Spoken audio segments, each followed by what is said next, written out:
Nesse vídeo aqui eu vou te mostrar a forma mais simples de se estruturar um funil comercial. Eu quero aqui buscar bastante a objetividade, porque hoje a gente vê nesse marketing digital, essa galera das redes sociais, né, a gente vê 250 mil formas de fazer funis diferentes. Né? Eu queria voltar aqui um pouquinho para o cerne da questão. Quais são os elementos essenciais de um funil comercial que você pode implementar rápido e ter resultado no teu negócio? Quando eu atendo meus clientes aqui, eu tendo a ver que existem algumas frutas baixas, algumas oportunidades que a gente não pega porque a gente fica muito fissurado na complexidade, no funil de 350 etapas, no remarketing maluco. Eu queria aqui te trazer de forma bem objetiva, em 3 etapas, o que é que o teu funil precisa e como é que você estrutura, quais são as boas ferramentas, as boas práticas para você estruturar em cada uma das etapas desse funil. As 3 etapas que eu quero passar para você são prospecção, então como é que eu falo com potenciais clientes, maximizo o número de potenciais clientes que eu falo. Depois, diagnóstico, o que é que eu faço no primeiro bate-papo com esse cliente? Né? Eu vou sentar com ele, como é que eu faço ele perceber que ele tem uma necessidade, como é que eu faço ele perceber que ele precisa do meu produto sem precisar ficar empurrando, usando uma cacetada de gatilho.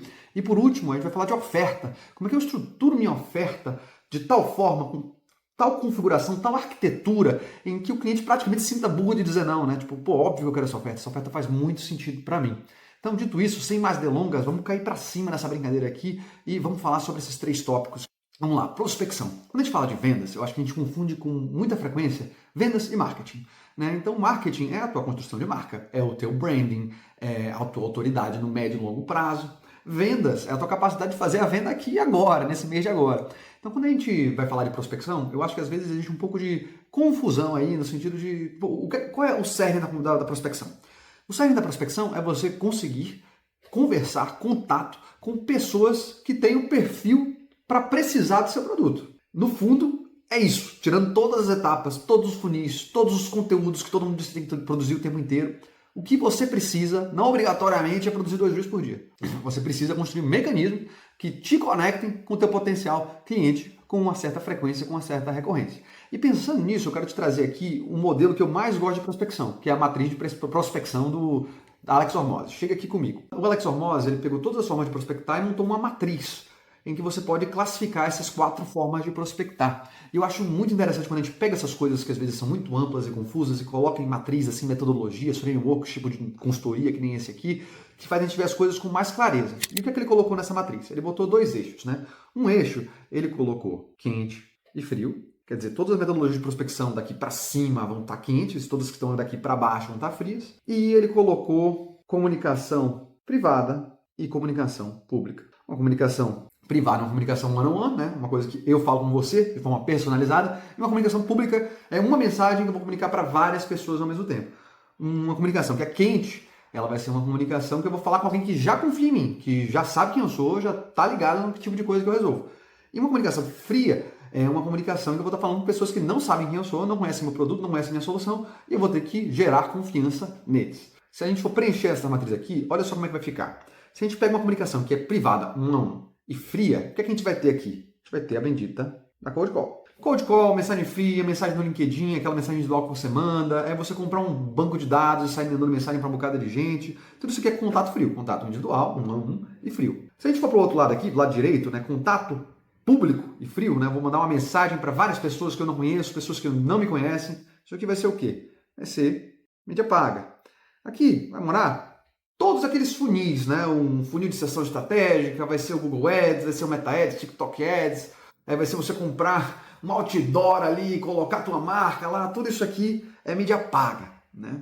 Beleza. Se a gente sobe aqui para o canto superior direito, o que é que a gente vai ter? Um contato quente para pessoas que te conhecem, pessoas que têm contato com você e público para várias pessoas.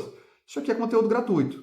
Só que, um detalhe, esse conteúdo gratuito, né? Existem várias formas de a gente pensar, né? A gente pode pensar em, vou fazer um bocado de TikTok, ou a gente pode pensar em quais são os conteúdos gratuitos que eu posso fazer que tem a maior probabilidade de me gerar um lead. Não obrigatoriamente isso aqui está nas redes sociais. Tem uma frase de um grande mentor meu, Luiz Tastaldi, ele é mentor e cliente, né? Muito legal. Que ele fala o seguinte: o verdadeiro engajamento, ele se dá fora das redes sociais. É o que acontece quando as pessoas estão conversando umas com as outras aqui, elas falam, putz, eu fiz um serviço de uma pessoa agora que foi muito legal. Nossa, eu vi aquela marca, nossa, eu tive uma experiência X. E o contato físico é o real engajamento. Então, pensando nisso, quais são os tipos de conteúdo que eu posso fazer que realmente geram engajamento? Quando eu voltei com esse projeto aqui ano passado, a maioria dos meus clientes vinham de palestra. Eu ia atrás de dar uma palestra de graça, dava palestra de graça, em média eu fechava um cliente por palestra que eu fazia. Olha que loucura. Então, às vezes, a gente fica muito focado em fazer só Reels, TikTok, essas coisas, assim, maximizar o volume de conteúdo, quando às vezes a gente pensar, tá, qual é o conteúdo que eu me coloco em uma posição que eu estou próximo do meu cliente ideal e eu tenho um contato, um engajamento real com ele para gerar o desejo da compra, né? Dito isso, ainda tem mais um último elemento aqui, né? Se você tem aqui o conteúdo gratuito como um quente e público, se a gente vai para quente e privado, o Alex Hormozzi chama de Warm Outreach, né? Vou chamar aqui em português de mensagem quente. Vamos lá. E olha que coisa interessante aqui, né? Queria fazer uma reflexão com você agora que você viu esses 4 pilares aqui, né? Esses 4 elementos da matriz. Quando as pessoas vão pensar em prospectar para o negócio delas, onde é que você acha que elas começam? O que eu vejo com frequência no mercado é a gente pensar, não, eu vou fazer aqui um bocado de cold call. Ou então eu vou começar a mandar mensagem fria no LinkedIn. Ou então, velho, tem esse funil novo, cara. Esse funil aqui é o funil da vez. É o funil secreto que você faz de tal jeito, de tal forma que você vai ter todos os resultados do mundo. E isso é natural, pô. Tem muita gente vendendo essas ideias. Mas a grande questão que eu quero trazer aqui para você sobre prospecção é que, cold call funciona? Funciona. Mídia paga funciona? Funciona.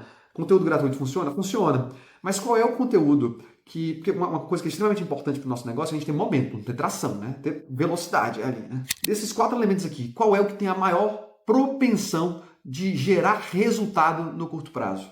Cara, é a mensagem quente. É você mandar mensagem para as pessoas que já te conhecem. E às vezes a gente fica com vergonha de chamar as pessoas que já nos conhecem, às vezes da nossa rede, do nosso ciclo, que fizeram faculdade com a gente, que trabalharam com a gente em um outro momento. Sabe por que isso acontece? Essa vergonha que a gente tem de mandar mensagens que já conhecem a gente, já confiam na gente? Porque a gente ficou acostumado a fazer uns pitches, umas vendas super esculhambadas, assim, exageradas, fazendo assim, só faltam mais 5 vagas, olha só, meu preço vai aumentar a qualquer momento, você se cuida, tal, não sei o que, meu carrinho vai fechar. A gente fica nessa lógica toda e olha o que acontece. A gente fica com vergonha, pô. A gente faz um pitch para o nosso potencial cliente que ele não faria para um amigo. Olha que louco isso, né? Olha como nossas vendas deixaram de ser humanas, deixaram de ser relacionais, ficaram transacionais, né? Por isso que eu gosto muito de defender aqui nesse pedido desse canal e no meu negócio, né? O tipo de venda que eu ensino no meu negócio é venda humanizada, é venda com proximidade, uma venda que você faria para o teu amigo e tu não ficaria envergonhado, tá entendendo? É uma venda que você vai se sentir legal de fazer aquela venda e você vai gerar um relacionamento real com o teu cliente fazendo aquilo. Me empolguei um pouco, voltando aqui para outro conteúdo, né? Como é que a gente vai fazer então para fazer mensagem quente? Qual é o caminho, né? O Alex Hormozzi ele traz uma lógica que é muito, muito, muito útil. Você pega e monta uma lista de 100 pessoas que você conhece e que poderiam ser seus potenciais clientes ou poderiam vir a conhecer pessoas que poderiam ser seus potenciais clientes, né? E aí, qual é o tipo de mensagem que ele gosta de mandar, né? Ele manda uma mensagem mais ou menos desse tom aqui. Opa, João, como é que vai? Pô, cara, saudade daquela outra vez que a gente se viu e tudo. João, te falar, eu tô começando um projeto novo aqui em que eu tô ajudando pessoa X a resolver problema Y. Eu tô ajudando donos de clínica estética a organizar o processo comercial. Estou ajudando jovens a treinar melhor e ganhar mais massa magra. Eu estou ajudando. Se você escolhe o problema que você tiver para resolver, a pessoa que você tem para resolver, você vai perguntar para a pessoa: cara, você conhece alguém que possa ter essa dificuldade? Possa ter essa dor aqui? Muito interessantemente, se você escolheu pessoas que geralmente têm aquela dor, pode ser que eles falem: pô, vou pensar alguém aqui e vou te indicar. Tá, mas o que pode acontecer também? Ele pode fazer: cara, olha só, não, eu tenho essa dor aqui, eu quero saber mais, velho. Vamos conversar a respeito?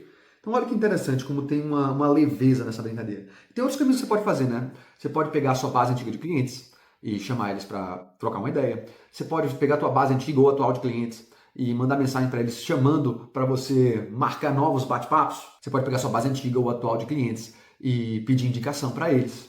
Pode reativar a tua base antiga. Então tem 200 mil coisas que você pode fazer com as pessoas que já te conhecem. Geralmente isso aqui, eu gosto muito dessa ideia aqui, né? Porque essas metodologias de mercado digital, a gente começou a fazer nos últimos 5, 10 anos. Mas negócios são coisas que a gente faz há 50, 100, 200, 500 anos. Tem um livro do Daniel Pink que chama Vender Humano. Quer dizer, vender um ato relacional. E a gente transformou isso extremamente transacional, essa brincadeira. Então, se você vai prospectar, antes de você pensar em fazer cold call, em mensagem do LinkedIn para um bocado de gente, em fazer 250 mil conteúdos, eu sugiro fortemente, lista as pessoas que te conhecem, que confiam em você, e que não obrigatoriamente são teus clientes, mas que podem te indicar alguém. Daí, cara, você já começa a fazer um bocado de bate-papo, as coisas começam a andar. Mas Gabriel, eu me sinto inseguro de mandar esse tipo de mensagem para o cliente. Eu ainda acho meio frio. O que é que você pode fazer? E isso eu acho super legal, eu faço com certa frequência e, cara, me faz me sentir muito conectado com a minha rede.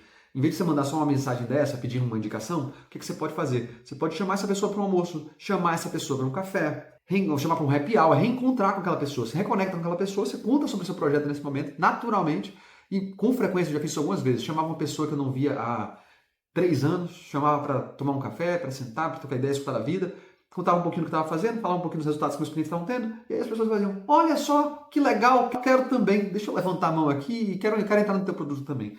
Então, essa é a parada da prospecção para mim, é muito mais relacional do que transacional, pelo menos no primeiro momento, né? Você fazer essas mensagens quentes não te exclui de fazer outras coisas, mas eu acho muito legal priorizar isso, e enquanto você está fazendo suas mensagens quentes, você está também ou estruturando um caminho de mensagem no LinkedIn que você vai mandar, ou um funil de mídia paga, ou um conteúdo gratuito, mas eu acho muito doido como as pessoas se despriorizam, né? Prioriza a mensagem quente que vai dar certo.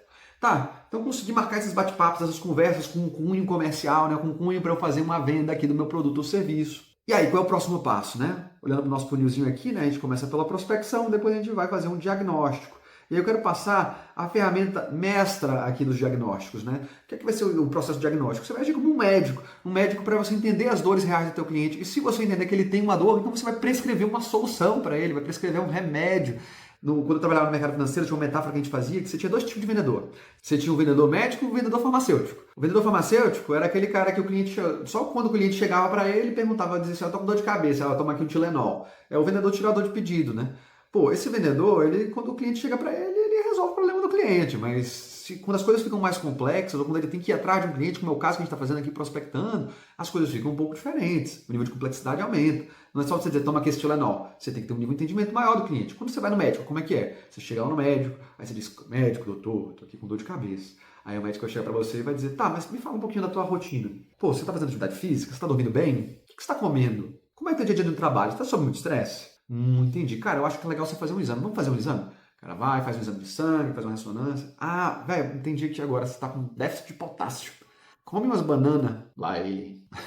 Come umas bananas aí, toma esse complexo vitamínico aqui, que você deve melhorar essa tua questão aí, né? Eu não sou médico, não sei se falta de potássio vai te gerar dor de cabeça, tô dando só um exemplo aqui. Mas tá, como é que eu faço para tornar então meu bate-papo menos como um farmacêutico e mais como um médico?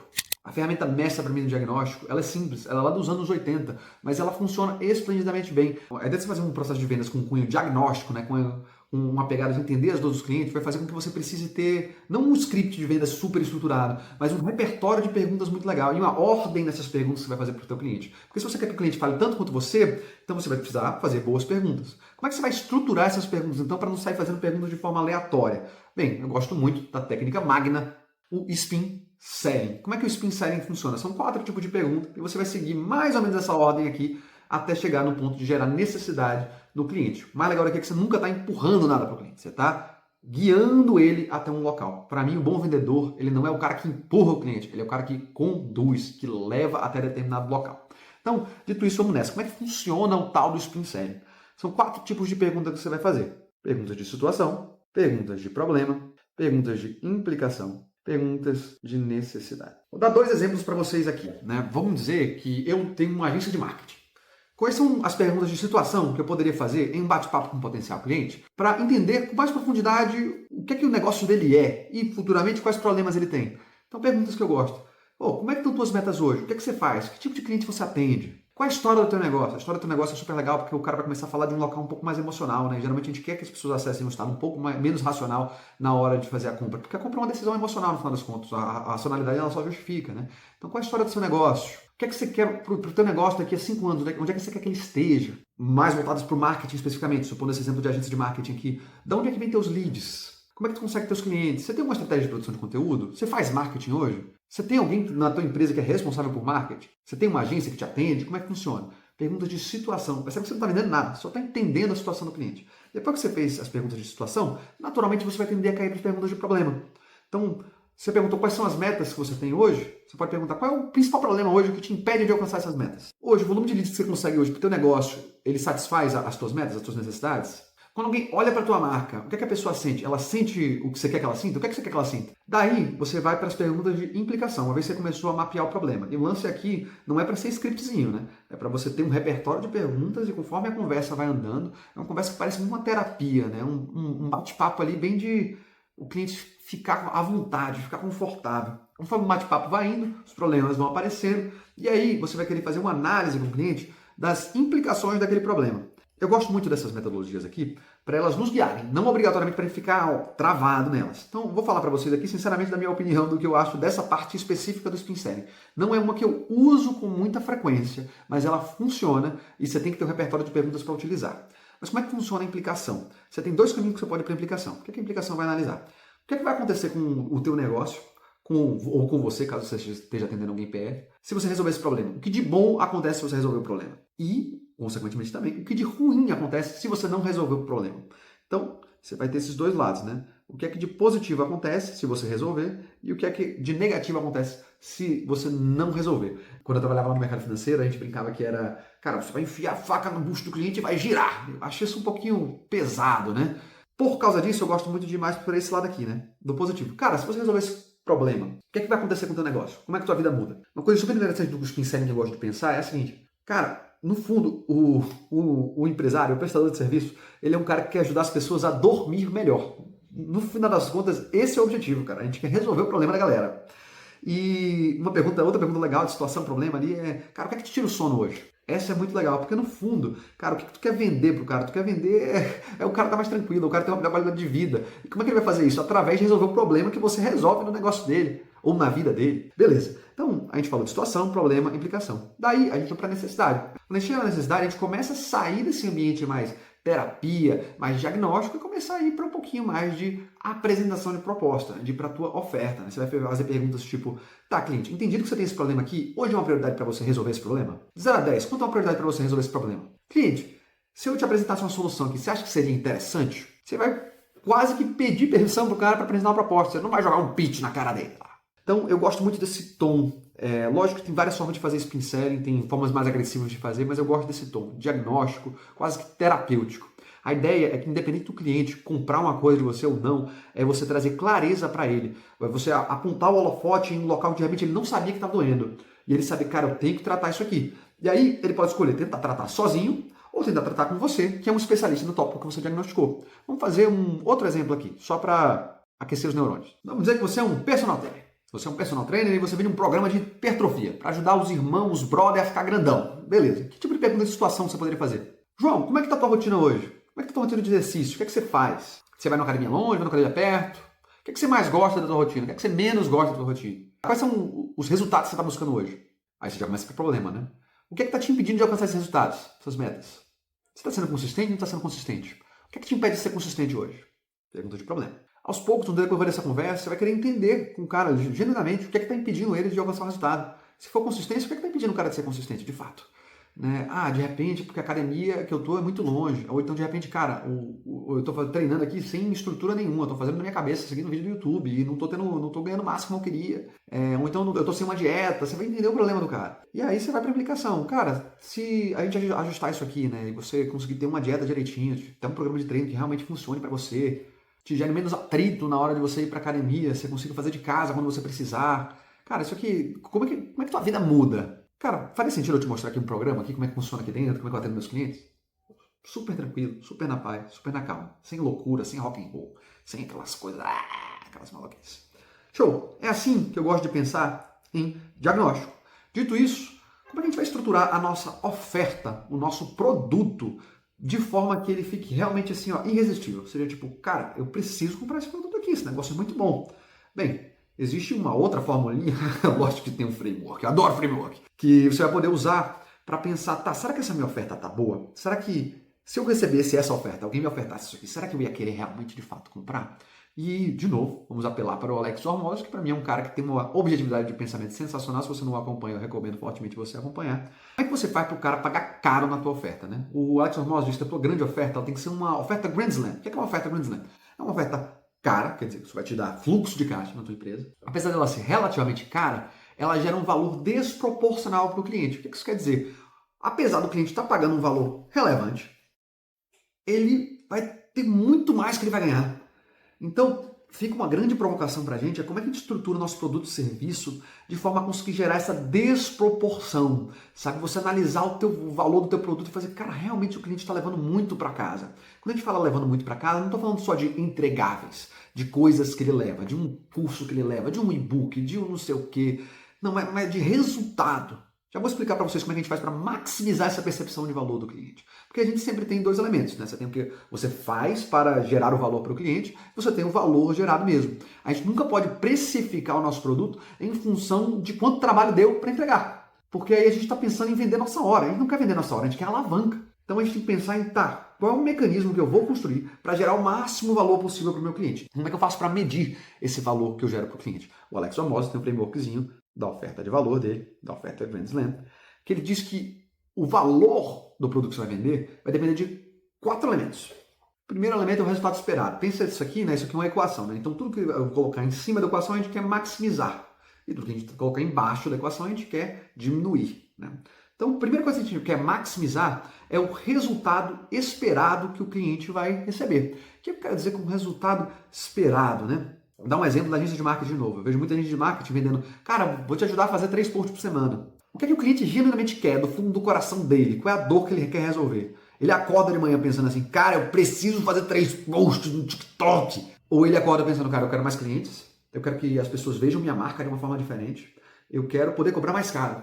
Quando a gente vai vender nosso produto, é muito interessante, olha essa desconexão, né? Não é para a gente vender o processo, é para a gente vender o resultado final. Então, qual é o resultado final? E uma vez que eu mapeio qual é o resultado final que o meu cliente realmente quer, quais são os mecanismos que eu vou fazer para chegar lá? Qual é o mecanismo que me gera menos esforço e eu maximizo o resultado do cliente? É aí que a gente quer estar, porque aí a gente consegue ter um volume de horas trabalhadas mais equilibrado, não fica naquela loucura maluca lá para atender cliente, e a gente gera o resultado que o cliente quer. E aí eu deixo a provocação para vocês, isso é uma pergunta que você tem que olhar. Eu não vou conseguir te dar essa pergunta, tem que olhar no teu negócio. A não ser que você entre aqui na arquitetura comercial, o meu produto em que eu ajudo empreendedores a estruturar o processo comercial, e a gente pode conversar. Mas no contexto desse vídeo aqui, tu tem que pensar qual é o resultado que teu cliente geralmente quer. Senta e pensa. Ou então ainda vai pro teu cliente e pensa, cara, qual é o teu problema hoje? O que eu genuinamente posso resolver para você? Tem muita gente que cria produto em cima disso, inclusive. É um processo que no mercado corporativo ela chama de Product Discovery.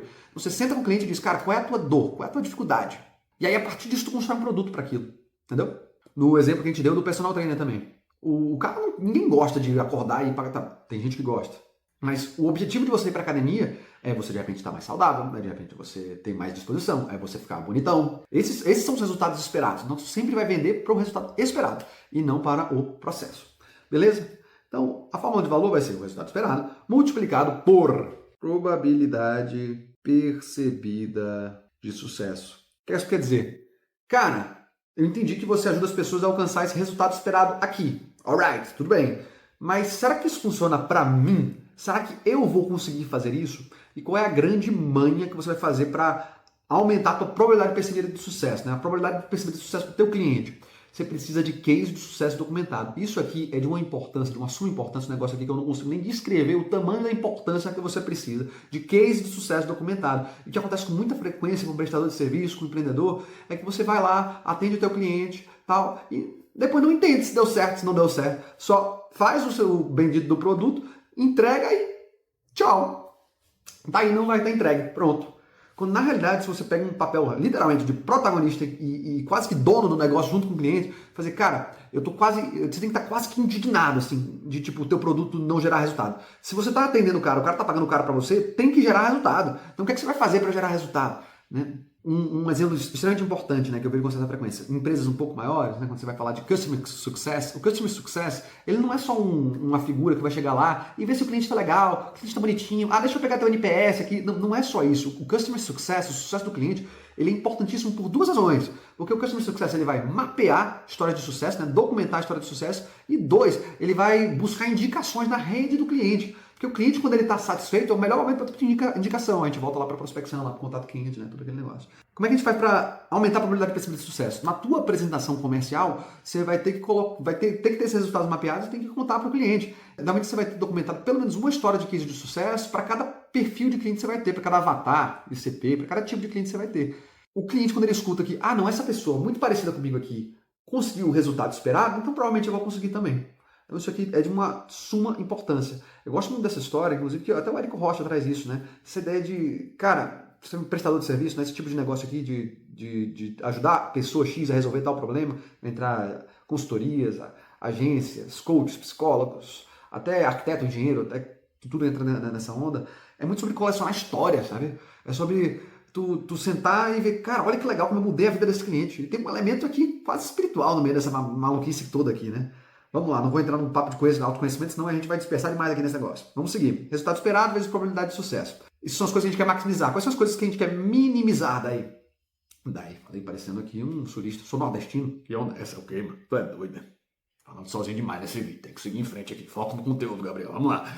Dito isso, aproveita essa minha divagação aqui para se inscrever no canal, deixar o teu like aí, se tiver algum comentário que você quiser colocar, pode colocar também, vai ser um prazer aqui conversar com você, ter uma dinâmica 360. O que você vai querer então diminuir nessa medida de equação de valor? Você vai querer diminuir o tempo até o resultado do cliente. Então, vamos dizer, volta por exemplo da academia ali, do personal trainer que está vendendo um pacote. Uma coisa é você vender um pacote de um ano, você vai demorar um ano até o meu resultado, mas que o resultado durante um ano seja incrível. Mas quando você vende um pacote de 3 meses, por mais que você não vai vender o mesmo resultado do ano, o cara tem uma percepção de velocidade muito maior. Então eu te questiono a pensar como é que eu posso organizar meu produto de tal forma a acelerar a percepção de velocidade até o resultado. Exemplo, tá? Qual é o momento mais vulnerável que o cliente está? É o momento logo após o fechamento do negócio. Ele fechou o negócio, te pagou, mas não teve o resultado ainda. Por isso eu gosto muito da ideia de, por mais que você não consiga gerar o resultado em 24, 48 horas, eu gosto muito de, uma vez que o cara assinou o contrato, pagou, irmão, tu tem que mostrar progresso para ele o quanto antes. Se um cara entrou numa mentoria aqui comigo, eu quero fazer a primeira call em 24, 48 horas. Lógico, é sempre que a gente consegue fazer em 48 horas? Não, mas a gente busca fazer o quanto antes, porque o cara não pode se sentir solto. Ele não pode se sentir de tipo, cara, paguei, e aí, e agora? Tá ligado? Tipo, paguei e cadê o resultado? Então você tem que mostrar serviço o quanto antes. Isso é extremamente importante, tá? Então não só você estruturar o produto para que você enxugue esse tempo até o resultado, mas também você demonstrar progresso o quanto antes. Para o cara sentir que pô, esses caras aqui estão trabalhando para mim, esse negócio vai dar certo. Outro elemento importante aqui do tempo até o resultado. Você pode mexer literalmente no time frame do teu produto, do teu acompanhamento, da tua coisa que você vai vender para o teu cliente, mas tu pode mexer também em quais palavras você vai usar para dar uma percepção de tempo até o resultado melhor. Vou dar um exemplo. Aqui dentro da Lidera, eu tenho um produto que é a arquitetura comercial, que eu ajudo empreendedores a estruturar o processo comercial. É um acompanhamento, um sprint de 8 semanas que eu falo, em que eu vou te ajudar a fazer pelo menos uma venda em produtos, geralmente produtos novos que a gente vai estruturar já parecidos com o serviço que a pessoa já faz, mas um produto que a gente vai conseguir fazer a pessoa cobrar mais caro, sabe? E eu quero que a pessoa em 8 semanas faça pelo menos uma venda desse produto. E no decorrer do tempo, ela vai fazer uma cacetada de venda, vai idealmente mudar a situação financeira do negócio dela, porque ela vai ter um produto de maior caixa, vai aprender a prospectar, etc. Estou dando um exemplo aqui, não estou vendendo produto para você não, tá? O que é que eu faço nesse produto? Eu vendo ele como um sprint de 8 semanas. Porque um sprint de 8 semanas ele tem uma sensação de velocidade muito maior do que eu falar, são 2 meses de acompanhamento. Entendeu a lógica? Então como é que você faz uma estrutura do tempo, né? Qual é a estrutura que vai perceber que gera mais velocidade? Sprint de 8 semanas ou 2 meses? Ou 6 meses? Entendeu? Eu gosto muito de pensar dessa forma. E por último, mas não menos importante, a última coisa que a gente quer minimizar aqui dentro da nossa oferta é o bendito do esforço e sacrifício. Quanto mais fácil parecer para o cliente executar o que ele vai ter que executar, né? Vai ter parte do contrato que você executa, tem parte que ele vai ter que fazer, não vai ter jeito. Né? Não tem como você ganhar massa muscular sem ir para academia. Né? Não tem como você montar uma estrutura, uma estratégia de produção de conteúdo, etc. E o cliente não produz conteúdo, não adianta.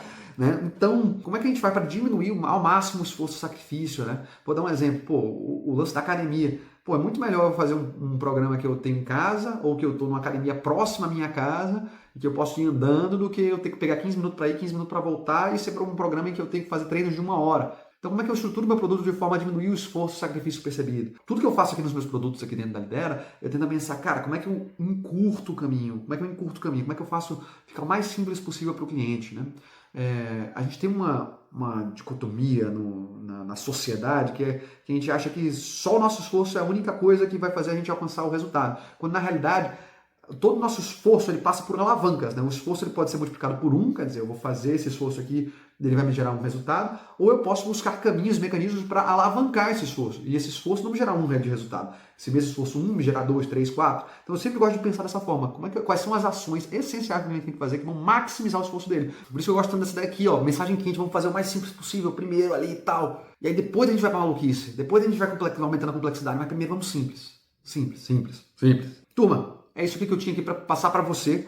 Esse treinamento aqui é um treinamento que eu dou para os meus clientes, pago uma grana para ver esse treinamento aqui, eu em pessoa lá, tirando as dúvidas do pessoal. Então eu espero que isso aqui genuinamente tenha gerado valor para você, Se você já está fazendo contatos com clientes, já está fazendo esses bate-papos diagnósticos, uma coisa que vai te ajudar muito, muito, muito, muito é você entender quais são os perfis de clientes, porque tem perfis de cliente que você vai ter que fazer tipo, um tipo de pergunta, tem outros perfis de cliente que você vai ter que fazer outro tipo de pergunta. Perfis de cliente que você vai ter que falar sobre um detalhe do produto, outro, porque as pessoas são diferentes por natureza. E nesse vídeo aqui eu destrincho quais são os 4 tipos de cliente, o que é que você tem que falar para cada um. E dessa forma, quando você for fazer essas perguntas aqui, você vai ser muito mais assertivo. Além disso tudo aqui, se você não tiver uma boa comunicação enquanto for falar com o cliente, dificilmente você vai conseguir gerar a credibilidade que você precisa para poder fazer uma venda. E pensando nisso, eu montei uma masterclass aqui, que eu inclusive dei ao vivo, em que eu falo de 2 grandes elementos da tua postura, da tua marca pessoal comercial, que são a tua capacidade de conexão com o cliente e a tua capacidade de geração de autoridade. Você quer saber como é que equilibra esses dois? Eu sei todo o vídeo aqui, se inscreve aí, faz as coisas que você tem que fazer, você sabe bem como é que é esse negócio. E é nóis, tamo junto, um abraço, vamos que vamos e vamos pra cima.